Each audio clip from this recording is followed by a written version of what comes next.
আওয়ামী লীগের ভয়ে তো বিএনপি ছাড়ে নাই, সবাই বিএনপি যাচ্ছে। বিএনপির যুগ্ম মহাসচিব শহীদউদ্দিন চৌধুরী অ্যানি বলেছেন, শেখ হাসিনা দেশ থেকে পালিয়ে গেছে, কিন্তু ষড়যন্ত্র পালায়নি। হাসিনা ভারতে বসে দেশ ও জাতির বিরুদ্ধে ষড়যন্ত্র করছে। এ সমস্ত ষড়যন্ত্রের বিরুদ্ধে আমাদেরকে সজাগ থাকতে হবে। গত শুক্রবার 4 অক্টোবর দুপুরে লক্ষ্মীপুর সদরের বাঙ্গাখা ইউনিয়নের বন্যা দুর্গত এলাকায় জেলা বিএনপির আয়োজিত ফ্রি মেডিকেল ক্যাম্প পরিদর্শনকালে এসব কথা বলেন। অ্যানি চৌধুরী বলেন, ক্ষমতার আমলে লাখ লাখ কোটি কোটি টাকা এ আওয়ামী লীগ সরকার লুটপাট করেছে। এখন সেই টাকা দিয়েই দেশ ও জাতির বিরুদ্ধে ষড়যন্ত্র করছে।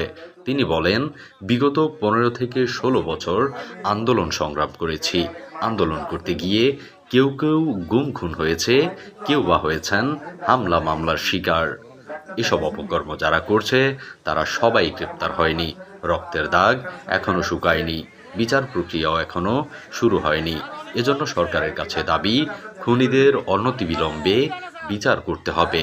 খুনিদের বিচার না করলে সমাজ আঘাতপ্রাপ্ত হবে এবং দেশ ক্ষতিগ্রস্ত হবে। খুনিদের বিচার করে জনগণের কাছে এর জবাবদিহিতার কথা উল্লেখ করে তিনি আরও বলেন, জনগণের জন্য আমরা আন্দোলন, সংগ্রাম ও লড়াই করেছি।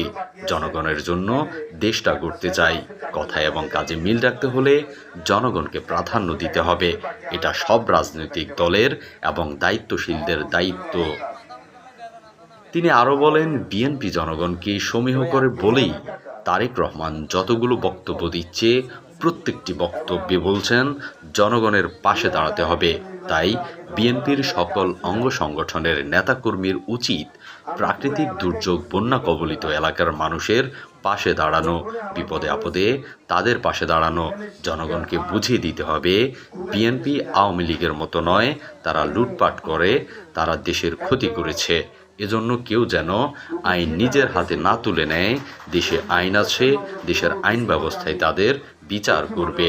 জেলা বিএনপির আয়োজিত মেডিকেল ক্যাম্প অনুষ্ঠানে আরও উপস্থিত ছিলেন জেলা বিএনপির সদস্য সচিব শাহাবুদ্দিন সাবু, যুগ্ম আহ্বায়ক অ্যাডভোকেট হাসিবুর রহমান, সদর উপজেলা বিএনপির আহ্বায়ক মাইনুদ্দিন চৌধুরী রিয়াজ ও বিএনপি নেতা এবিএম মামুন সহ জেলা বিএনপি ও অঙ্গ সংগঠনের নেতাকর্মীরা। প্রসঙ্গত, বন্যার পরবর্তী সময় জেলা বিএনপির উদ্যোগে বন্যা দুর্গত সদর থানার 12টি ইউনিয়নের মধ্যে 9টি ইউনিয়নে মেডিকেল ক্যাম্পিং করা হয়। গতকাল বাঙ্গাখা, তেওয়ারীগঞ্জ ও কুশাখালী ইউনিয়নে সকাল থেকে দিনব্যাপী এই মেডিকেল ক্যাম্পিংয়ের মাধ্যমে চিকিৎসা সেবা দেওয়া হয়েছে। আমার উপরে হামলা করছে, আপনাদের উপর হামলা করছে, করে নাই? এবং মামলাও দিচ্ছে। মামলা দিয়ে সরকার দীর্ঘদিন ক্ষমতায় ছিল। তো যারা এত শক্তিশালী, এত ক্ষমতাবান, তারা পালাই গেল কা? পালাই গেল কা?